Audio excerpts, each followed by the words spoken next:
بسم اللہ الرحمن الرحیم قال النبی صلی اللہ علیہ وسلم لمعاذ بن جبل رضی اللہ تعالی عنہ وانفق على عیالک من طولک ولا ترفع عصاک عنہم ادبا واخفہم فی اللہ او کما قال علیہ الصلاۃ والسلام۔ محترم سامعین، پچھلے جمعے میں نے اولاد کے حقوق کے متعلق کچھ دیر لب کشائی کی تھی، جس میں ایک بات بتلائی تھی کہ اولاد کی تربیت کے لیے سب سے پہلے جس ماں اور بیوی کا انتخاب کیا جائے وہ دیندار ہونی چاہیے، اور اس کے متعلق یہ بھی بتلایا تھا کہ نبی کریم صلی اللہ علیہ وسلم نے ارشاد فرمایا کہ شادی جو ہوتی ہے وہ 4 چیزوں کے اعتبار سے ہوتی ہے: مال کو دیکھ کر کے، حسب اور نسب کو دیکھ کر کے، جمال خوبصورتی کو دیکھ کر کے، اور دینداری کو دیکھ کر کے۔ نبی کریم صلی اللہ علیہ وسلم نے ارشاد فرمایا کہ تم دینداری کو دیکھ کر شادی کرو، کامیاب رہو گے۔ اور اس کے متعلق عبداللہ ابن مبارک رحمۃ اللہ علیہ کے والد مبارک کا ایک واقعہ بھی بیان کیا تھا۔ دوسری چیز یہ ہے کہ جب شادی ہو جائے اور ملاقات کے بعد جب بچہ ماں کے پیٹ میں ٹھہر جائے، حمل ہو جائے، تو پھر حمل کے دوران بچے کی حفاظت کرنا یہ بھی بچے کا حق ہے۔ ایسی کوشش کی جائے کہ وہ جو پیٹ میں بچہ پل رہا ہے وہ اللہ کی ایک بڑی نعمت ہے، وہ ضائع نہ ہونے پائے۔ لیکن آج افسوس ایسا وقت چل رہا ہے کہ ہم دواؤں کے ذریعے سے، انجیکشن کے ذریعے سے اولاد کو دنیا میں آنے سے پہلے ہی ختم کرا دیتے، جان سے مار دیتے۔ یہ بھی ایک اولاد کا حق تھا جو آج ہم سے چھوٹتا چلا جا رہا ہے، اور یہ اولاد کے حق میں حق تلفی ہو رہی۔ اس کی طرف توجہ دینے کی ضرورت ہے۔ بعض حضرات یہ کہتے ہیں اگر اولاد زیادہ ہو جائیں گی تو ہم انہیں کھلائیں گے کہاں سے؟ قرآن کریم میں جگہ جگہ ارشاد فرمایا گیا ہے کہ ہم ان کو بھی رزق دیتے ہیں اور تمہیں بھی رزق دیتے ہیں۔ جس کے بچے زیادہ ہوتے ہیں کیا وہ نہیں پلتے؟ آپ چڑیوں کو دیکھ لیجئے، پرندوں کو دیکھ لیجئے، کتنے پرندے ایسے ہیں جو انڈے دے کر کے گھونسلہ چھوڑ کر بھاگ جاتے، دوسرے پرندے اس انڈوں پر بیٹھتے ہیں اور پھر وہ انڈوں سے بچے نکلتے ہیں، اور پھر جب وہ بڑے ہونے لگتے ہیں تو وہ پرندہ دیکھتا ہے کہ میرے پر کالے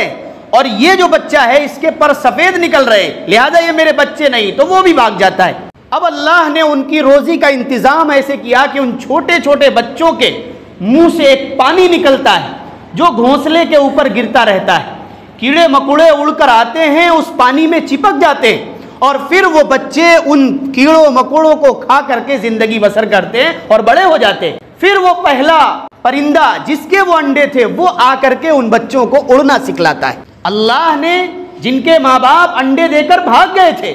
دوسرے پرندے نے اس انڈے پر بیٹھ کر بچے نکالے، اور پھر جب اس نے دیکھا کہ اس کے پر میرے پروں میں اختلاف ہے تو وہ بھی بھاگ گئے، اور پھر اللہ نے ان کی زندگی کا انتظام کیسے کیا۔ اور ہم ہوتے ہیں اشرف المخلوقات ہونے کے باوجود ہم کہتے ہیں کہ بچے زیادہ ہو جائیں گے تو روزی کا انتظام کہاں سے ہوگا، کھلائیں گے کہاں سے؟ اللہ رب العزت والجلال کہہ رہا ہے کہ ہم روزی تمہیں بھی دیتے ہیں اور انہیں بھی رزق دیں گے۔ لہٰذا یہ جو سلسلہ چل رہا ہے اس کو ختم کرنا چاہیے، اور اس اولاد جیسی نعمت کو قدردانی کی نگاہ سے دیکھنا چاہیے اور دنیا میں آنے کا انتظار کرنا چاہیے۔ یہ بھی ایک حق ہے، اور ایک حق یہ ہے کہ جب بچے کی پیدائش ہو جائے تو اس کو صفائی کے ساتھ نہلا کر کے اس کے کان میں اذان کہی جائے۔ نبی کریم صلی اللہ علیہ وسلم نے حضرت حسن اور حسین کے کانوں میں ایک کان میں اذان کہی تھی اور دوسرے کان میں تکبیر کہی تھی۔ آج کل کے ڈاکٹر نہلانے سے منع کرتے ہیں کہ انہیں ابھی 2 دن کا بچہ ہے، 1 دن کا بچہ ہے، اسے نہ نہلایا جائے، تو پھر صفائی ستھرائی کے ساتھ بغیر نہلائے ہوئے بھی جب اس کی صفائی ہو جائے تو دائیں کان میں اذان کہہ دی جائے اور بائیں کان میں تکبیر کہہ دی جائے، اور اس بچے کے ذہن و دماغ میں پہلے دن ہی یہ بات پیوست کر دی جائے کہ دیکھو تم اس دنیا کے اندر صرف عیاشی کرنے کے لیے نہیں آئے، تم اپنی خواہش پوری کرنے کے لیے نہیں آئے، بلکہ یہ جو کلمات تمہارے کانوں کے اندر سب سے پہلے جا رہے ہیں، اللہ اکبر کی صدا جو جا رہی ہے، تمہیں اس کی عبادت کرنی، اور یہی اس دنیا کا مالک ہے اور تمہارا بھی مالک ہے۔ اس کے کانوں میں یہ بات جانی چاہیے، اسی پہلے دن ہی یہ بات چلی جانی چاہیے کہ اس کائنات میں آنے کے بعد جو سب سے اشرف المخلوق ہے نبی کریم صلی اللہ علیہ وسلم کی سیرت اور ان کی زندگی کے مطابق تمہیں زندگی گزارنی۔ تم اس کی گواہی دو، اور پھر اسی وقت یہ آ جانا چاہیے کہ اس اللہ کی وحدانیت کو قبول کرنے کے بعد، نبی صلی اللہ علیہ وسلم کی رسالت کو قبول کرنے کے بعد تمہارے اوپر سب سے پہلی ایک عبادت آتی ہے، وہ ہے نماز کی عبادت۔ حی علی الصلاۃ، آؤ نماز کی طرف، حی علی الفلاح، آؤ کامیابی کی طرف۔ یہ تمہارے کان میں آواز اس لیے ڈالی جا رہی ہے کہ ابھی نہیں، جب تمہارے اوپر شریعت لاگو ہوگی، جب تم بالغ ہوگے، 15 سال کے ہوگے، تب تمہیں ان چیزوں کی پابندی کرنی۔ پہلے دن یہ بات بچے کے کان میں ڈالی جائے، یہ بھی اولاد کا حق ہے۔ آج کتنے بچے ایسے ہیں روزانہ پیدائش ہوتی ہے اور ان کے کانوں میں اذانیں نہیں کہی جاتی، ان کے کانوں میں اللہ کا یہ ذکر نہیں ڈالا جاتا، پھر وہ بڑے ہوتے ہیں انہیں پتہ ہی نہیں ہوتا کہ اللہ کی بڑائی بیان کرنی ہے یا اللہ کی نافرمانی کرنی، اللہ کی عبادت کی طرف توجہ دینی ہے یا اللہ کی عبادت کو چھوڑ دینا ہے اور غیروں کی طرف توجہ دینی۔ یہ اللہ کے نبی صلی اللہ علیہ وسلم کی شریعت میں ہمیں حق دیا گیا کہ بچوں کے کان میں جب پیدائش ہو تو صفائی ستھرائی کے بعد ان کے کان میں اذان کہی جائے اور دوسرے کان میں تکبیر کہی جائے، اور اس کے بعد حق یہ آتا ہے کہ جب 7واں دن آئے، جس دن بچے کی پیدائش ہو اس سے ایک دن پہلے، مثال کے طور پر سوموار کو بچے کی پیدائش ہوئی ہے تو اگلے اتوار کو، جمعے کے دن پیدائش ہوئی ہے تو جمعرات کو، بدھ کے دن پیدائش ہوئی ہے تو منگل کو، یہ 7واں دن بیٹھتا ہے، اس دن اس بچے کا عقیقہ کیا جائے۔ اگر اللہ نے گنجائش دی ہے تو لڑکے کی طرف سے 2 بکرے یا 2 بکری قربان کی جائیں، اور اگر لڑکی دی ہے تو اس کی طرف سے 1 بکرا یا 1 بکری قربان کی جائے، اور محلے والوں کی دعوت کی جائے، رشتہ داروں کو بلایا جائے، اور یہ کہا جائے کہ یہ دعوت کس کی طرف سے ہے، تو بتایا جائے اس بچے کی طرف سے، یہ بچہ آیا ہے، اس کی خوشی میں یہ دعوت کی جا رہی ہے جسے ہم عقیقہ کہتے ہیں۔ آج عقیقے کا تصور بالکل ختم ہوتا چلا جا رہا ہے۔ آج جہاں ہم نے رسول اللہ کی طریقہ اور سنت کو چھوڑا، تو جب 7ویں دن ہم نے عقیقہ کرنا بند کر دیا تو 6ٹھے دن چھٹی منائی جانے لگی، اور یہ شریعت کے خلاف۔ ہم اس میں لوگوں کی دعوت بھی کر رہے ہیں، گوشت بھی بنا رہے ہیں، لوگوں کو بلا بھی رہے ہیں، لیکن یہ طریقہ رسول اللہ کی تعلیمات کے خلاف ہے، کیونکہ 6ٹھے دن ثابت نہیں، 7ویں دن ثابت ہے۔ اور جو لوگ کر بھی رہے ہیں ان کے عقیقے کو آپ دیکھیے، کیا وہ سنت کے مطابق ہے؟ 7ویں دن کوئی عقیقہ نہیں کرنا چاہتا، پورے خاندان اور محلے والوں سے اجازت لی جائے گی کہ میں عقیقہ کرنا چاہتا ہوں، آپ بتلائیے کب تم میرے گھر آ سکتے ہو؟ فلاں رشتہ دار کہتا ہے میں 1 مہینے کے بعد آؤں گا، دوسرا کہتا ہے میں بھی 1 مہینے کے بعد آؤں گا، تیسرا کہتا ہے میں بھی 1 مہینے کے بعد آؤں گا۔ تو کوئی 7واں دن نہیں، کوئی 14واں دن نہیں، کوئی 21واں دن نہیں، اپنی مرضی سے دن متعین کیا گیا اور پھر عقیقہ کیا جا رہا ہے، اور عقیقہ ایک بزنس بن چکا ہے۔ اور عقیقے کے بعد جب اگر 2 بکرے یا 1 بکری یا حصے کے طور پر ہم نے قربانی کی ہے تو پھر جوڑا جاتا ہے کہ ہمارے اس عقیقے میں کتنا خرچ ہوا ہے۔ مثال کے طور پر اگر 50,000 ہم نے خرچ کر دیے تو اب یہ سوچا جاتا ہے کہ جو سامنے والے رشتہ دار جن کی ہم نے دعوت کی تھی یا عزا قربا وہ لوگ آئے ہیں، وہ ہدیے اور تحائف کتنے کے لے کر آئے، انہوں نے اس بچے کو انعام میں کتنے روپے دیے۔ یہ ایک بزنس ہے، یہ شریعت میں عقیقے کا تصور نہیں رکھتا۔ اس سے ہمیں اپنے آپ کو بغیر کسی لالچ کے صرف اللہ کی رضا کے لیے ہمیں یہ عقیقہ کرانا چاہیے۔ اس عقیقے کی دعا تو آپ پڑھیے، جو عقیقے کی دعا پڑھی جاتی ہے اس کا ترجمہ کیا ہے؟ اگر میں دوسرے الفاظ میں یہ کہوں کہ آج جو بیماریوں کے ٹیکے لگائے جاتے ہیں، یہ خسرے کا ٹیکہ ہے، یہ پولیو کا ٹیکہ ہے، یہ دوسرے چیزوں کا بیماریوں کا ٹیکہ ہے، شریعت کی طرف سے یہ عقیقہ ایک اسلامی ٹیکہ ہے کہ اس کی دعا کے اندر لکھا گیا کہ اللہ میں نے جو یہ جانور قربان کیا ہے، اس کے کھال کے بدلے اس کی کھال، اس کے بال کے بدلے اس کی بال، اس کے گوشت کے بدلے اس کی گوشت، اس کی ہڈی کے بدلے اس کی ہڈی، اور اس کے جسم کے بدلے اس کا جسم محفوظ فرما دے۔ یہ ایک اسلامی ٹیکہ جو ہمیں ملا تھا، ہم نے اسے چھوڑ دیا اور پھر نہ جانے کتنے ہم انجیکشن لگوانے لگے۔ اور جو طریقہ 7ویں دن تھا، اگر 7ویں دن کسی وجہ سے نہ کر سکے تو 14ویں دن علماء نے لکھا، اور اگر 14ویں دن نہ کر سکے تو پھر 21ویں دن لکھا ہے۔ بس یہ 3 دن ثابت ہے، اس کے بعد کرنا اور نہ کرنا دونوں برابر۔ لیکن ہم تو اپنے طور پر کریں گے، جب ہمیں گنجائش ہوگی تب ہم کریں گے۔ یہ طریقہ بھی چھوٹتا چلا جا رہا ہے۔ رسول اللہ صلی اللہ علیہ وسلم کی تعلیمات یہ ہے کہ 7ویں دن یا 14ویں دن یا 21ویں دن کیا جائے۔ اب تو عام طور پر لوگوں نے ایک مزاج بنا رکھا ہے کہ جب بچے کی شادی ہوگی تب اس شادی میں جو ولیمے کے لیے جانور کو قربان کیا جاتا ہے اس میں عقیقہ کرا دیتے ہیں۔ میں نے کہا 21ویں دن کے بعد کرانا اور نہ کرانا دونوں برابر۔ لیکن جو شریعت سے ثابت ہے اور مستحب جو ہے، سنت جو ہے، وہ یا تو 7ویں دن ہے یا 14ویں دن یا 21ویں دن۔ یہ بھی ایک اولاد کا حق ہے، ہر ذمہ دار اور والدین کو اس کی طرف توجہ دینی چاہیے۔ اور پھر اسی 7ویں دن جب عقیقہ ہو جائے تو بہترین نام رکھا جائے۔ اور آج نام رکھنے کے لیے اللہ کے 99 نام ہیں، رسول اللہ صلی اللہ علیہ وسلم کے نام ہیں، حضرات صحابہ رضی اللہ عنہم کے نام ہیں۔ ان ناموں میں سے کسی اچھے نام کا انتخاب کیا جائے۔ اور نام کا اتنا اثر بچے پر پڑتا ہے کہ نام کے اثر کی وجہ سے اس کے دل کے اوپر بھی اثر پڑتا ہے۔ اور آج ہم نے نہ جانے کہاں کہاں سے نام کو لینا اور پھر اپنے بچے کا رکھنا شروع کر دیا۔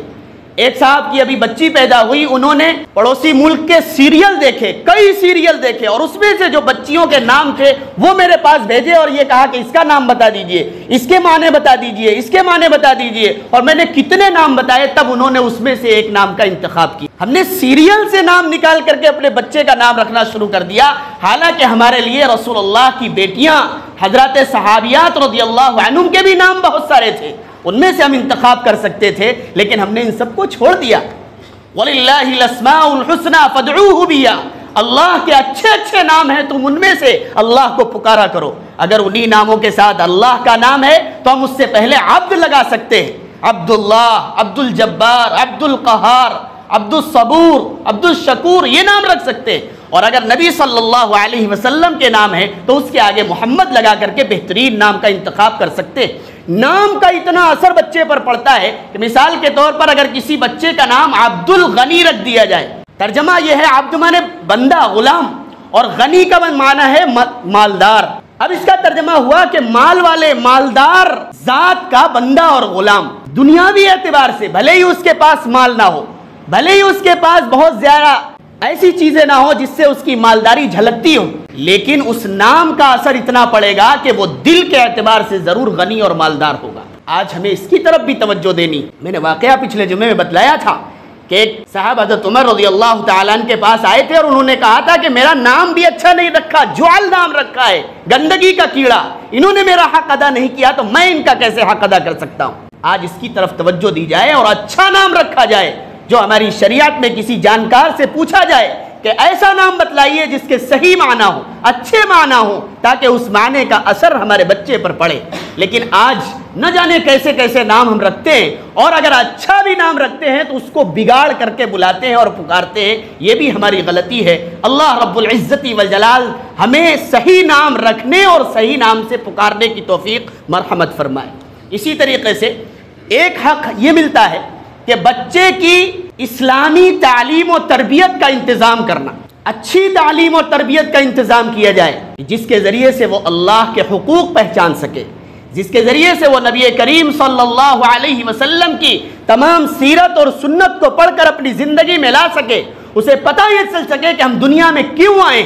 اور دنیا میں ہمارے آنے کا مقصد کیا ہے، دنیا میں آ کر کے ہم کس طریقے سے زندگی گزاریں گے۔ یہ تمام چیز اللہ کی پہچان ہو سکے، والدین کے حقوق جان سکے، اساتذہ کے حقوق پہچان سکے، بڑوں کی قدر کس طریقے سے کرنی ہے اس کے ذہن و دماغ کے اندر پیوست ہونا چاہیے۔ اگر اس طریقے سے ہم نے کیا تو یہ ہمارے بچوں کے اور اولاد کے حقوق کی ادائیگی ہوگی، ورنہ ہم ہر شخص ذمہ دار اپنے بچوں کے اولاد کی ادائیگی نہیں بلکہ حق تلفی کر رہا ہے۔ اسی طریقے سے اگر اولاد بڑی ہو جائے تو اسے اپنے پیروں پر کھڑے ہونے کے لیے، اپنی روزی روٹی کا انتظام کرنے کے لیے اسے ذریعہ معاش سکھلایا جائے، اسے کوئی کام سکھلایا جائے۔ یہ بھی والدین کے اوپر اولاد کا ایک حق ہے کہ اسے ایسی ذمہ داری میں ڈالا جائے، ایسا ہنر سکھایا جائے جس کی وجہ سے وہ اپنی روزی روٹی کا انتظام کر سکے۔ حدیث کے اندر آیا ہے کہ اس حالت میں والد کا انتقال ہو جائے کہ بچے ہاتھ پھیلا رہے ہوں، دوسرے کے سامنے سوال کر رہے ہوں، یہ رسول اللہ صلی اللہ علیہ وسلم نے ناپسند کیا ہے۔ آپ اس کو اتنا مال چھوڑ کر جائیے جس کی وجہ سے وہ آپ کے بعد اچھی زندگی گزار سکے، یا ایسا ہنر دے کر جائیے جس کی وجہ سے وہ اس کے مطابق اپنی صحیح روزی روٹی کا انتظام کر سکے۔ یہ بھی شریعت میں اولاد کے اوپر ایک حق ہے۔ اور ایک حق یہ ہے کہ اگر کئی اولادیں ہیں تو تمام اولاد کے درمیان عدل اور انصاف ہونا چاہیے، لیکن آج اس میں بہت زیادہ کوتاہی ہوتی ہے کہ ایک بچے کے اوپر والدین بہت زیادہ مہربان نظر آتے ہیں اور ایک بچے کو دل سے چاہتے ہی نہیں۔ دونوں اولادیں آپ کی ہیں، دونوں اولادوں کا برابر کا حق ہے، شریعت اسی لیے کہتی ہے چاہے آپ کی اولاد نے آپ کی کتنی بھی خدمت کی ہو اور ایک اولاد نے آپ کی بالکل بھی خدمت نہیں کی، آپ کا انتقال ہوگا تو جو وراثت تقسیم ہوگی دونوں بچوں کے اندر بالکل برابر برابر تقسیم ہوگی، خواہ اس نے آپ کی خدمت کی ہو یا نہ کی ہو، وہ آپ کا نافرمان ہی صحیح، لیکن جس وقت باپ کا انتقال ہوگا اس وقت وراثت پوری برابر کی شریک ہوگی۔ تو ہمیں زندگی کے اندر ہی دونوں اولادوں کے درمیان برابری اور عدل و انصاف کرنا چاہیے، یہ بھی ایک اولاد کا حق ہے۔ اور اسی طریقے سے اولاد کے اوپر شفقت اور مہربانی کرنا یہ بھی اولاد کا حق ہے۔ آج بہت سارے والدین ایسے ہوتے ہیں کہ جیسے ہی انہوں نے گھر میں قدم رکھا بچے ڈر جاتے، کہیں جا کر کے چھپ جاتے، یہ تو پتہ نہیں کون سے ایسی شخصیت آ گئی جس کے سامنے ہم بول نہیں سکتے، جس کے سامنے ہم کھڑے نہیں ہو سکتے۔ ان بچوں اور باپ کو معلوم ہی نہیں کہ بچے اور باپ کے درمیان کون سی محبت کا رشتہ ہے، وہ تو صرف ڈرنا جانتے ہیں، وہ تو باپ کے غصے سے بھاگتے ہیں۔ ایسی چیز نہیں ہونی چاہیے، شفقت کے ساتھ پیار و محبت کے ساتھ انہیں ہر چیز سکھلانی چاہیے اور ان کی زندگی میں ہر قدم کو آگے بڑھانا ہماری اور آپ کی ذمہ داری۔ اسی طریقے سے اسی شفقت کے اوپر آ رہا ہے کہ ان بچوں کے ساتھ ہر ایسی چیز داخل کریں جسے آپ سوسائٹی کے اندر یا اس دنیا کے اندر اچھائی کی نگاہ سے دیکھتے، اچھی تعلیم دلائی جائے، اچھے لیول پر انہیں پہنچانے کی کوشش کی جائے، بہترین کام کاج کیا جائے۔ اگر اللہ نے آپ کو وسعت دی ہے تو ان کے کپڑے اور ان کے اوپر خرچ بھی ایسا کیا جائے جس سے پتہ چلے کہ ہاں یہ ایک ٹھیک ٹھاک اور اعلیٰ گھرانے کا لڑکا ہے، اعلیٰ گھرانے کی یہ اولاد ہے۔ یہ بھی اولاد کے اوپر ایک حق۔ اور پھر ایک حق آتا ہے کہ جب وہ جوانی کی دہلیز پر پہنچ جائے تو مناسب وقت میں مناسب جگہ پر شادی کی جائے، یہ اولاد کا حق ہے۔ آج اس کی طرف بے انتہا کوتاہی، آج بچوں کی اور لڑکے اور لڑکیوں کی عمریں 35 سال کی ہو گئی، 40 سال کی ہو گئی، ہم شادی نہیں کرتے صرف اس بنیاد پر کہ ابھی بچہ اپنے پیروں پر کھڑا نہیں ہوا ہے۔ مجھے معاف کیجئے گا، معذرت کے ساتھ کہنا چاہتا ہوں، ایک پیاس پانی کی لگتی ہے اور ایک پیاس جو اپنے خواہشات اور جذبات کی لگتی ہے۔ اگر آپ نے پانی صحیح جگہ پر نہیں دیا تو وہ بچہ اور وہ اولاد گندا پانی پینے کے لیے ہی تیار رہے گی۔ اسی طرح اگر آپ نے اس کے جذبات کی پیاس پوری نہیں کی تو پھر وہ زنا کی طرف آگے بڑھے گی، اور پھر اس کا ذمہ دار کون ہوگا؟ شریعت میں یہاں تک آتا ہے کہ اگر بچے کے وسعت ہونے کے باوجود ماں باپ یا ذمہ دار شادی نہیں کر رہے اور یہ اولاد غلط قدم اٹھاتی ہے تو اس کا گناہ اس بچے پر تو پڑے گا، ذمہ دار کے اوپر بھی برابر کا پڑے گا، کیونکہ آپ کی وجہ سے اس نے غلط قدم اٹھایا ہے۔ جب آپ کو مناسب رشتہ ملا تھا تو آپ نے رشتہ کیا کیوں نہیں؟ آپ یہ چیزیں دیری ہوتی کیوں ہے؟ کیونکہ ہم نے اتنی رسمیں بنا رکھی ہیں کہ جب تک اتنا جہیز نہیں ہو جائے گا تب تک شادی نہیں ہوگی، جب تک ایسے گھرانے اور لیبل کی لڑکی یا لڑکا نہیں مل جائے گا تب تک شادی نہیں ہوگی، جب تک اتنی کمائی اس بچے اور بچی کے پاس نہیں ہو جائے گی تب تک شادی نہیں ہوگی، جب تک کوئی ایسی نوکری نہیں مل جائے گی تب تک شادی نہیں ہوگی۔ کیا اس کی بنیاد پر ہم ان کے جذبات کو قابو کرا سکتے ہیں؟ یقیناً نہیں کرا سکتے۔ اگر اس کی جگہ پر ہمارا غلط قدم اٹھتا ہے اور پھر وہ غلط جگہ پر منہ ڈالتے ہیں اور غلط جگہ پر اپنا قدم رکھتے ہیں تو برابر کے ذمہ دار ہیں وہ حضرات جنہوں نے اس شادی میں رکاوٹ کی۔ آسانیوں کے ساتھ ہم یہ کام کر سکتے ہیں، کبھی موقع آئے گا تو شادی کے اوپر انشاءاللہ تفصیلی گفتگو ہوگی۔ یہ ایک حق میں نے بتلایا کہ مناسب جگہ پر مناسب وقت میں شادی کرنا یہ بھی ایک اولاد کا حق ہے۔ 35 سال ہم نے آدھی زندگی تو بغیر شادی شدہ زندگی گزاروا دی، اور اس کے بعد کتنی زندگی بچی؟ پڑوسی ملک کے ایک عالم ہے مفتی تقی صاحب دامت برکاتہم، وہ کہتے ہیں آج کے دور میں 12-13 سال کی عمر میں بچے بالغ ہو رہے اور ان کی شادیاں 35 سال میں 30 سال میں ہو رہی ہیں۔ ان 18 سال 17 سال کے وقفے میں اگر ہم شادی کا انتظام نہیں کریں گے تو یہ بچے گنہگار بھی ہوں گے اور ذہنی مریض بھی ہوں گے۔ ان کا ذمہ دار کون ہوگا؟ اس لیے ہمیں تھوڑا قدم آگے بڑھانا ہے اور مناسب وقت میں مناسب رشتہ اگر ملے تو ہمیں اس کے لیے پہل کرنی ہے۔ یہ بھی ایک اولاد کا حق ہے۔ اور آخری حق یہ ہے کہ ان اولاد کے لیے زندگی بھر بھلائی کی اور اچھائی کی دعا کرنا یہ بھی اولاد کا حق ہے کہ میری اولاد پھلے پھولے آگے بڑھے زندگی میں ترقیات سے اللہ رب العزت انہیں نوازے. یہ تمام اولاد کے حقوق تھے جو میں نے آپ حضرات کے سامنے بیان کیے. اللہ رب العزت و جلال سے دعا ہے کہ رب کریم ان حقوق پر عمل کی توفیق مرحمت فرمائے.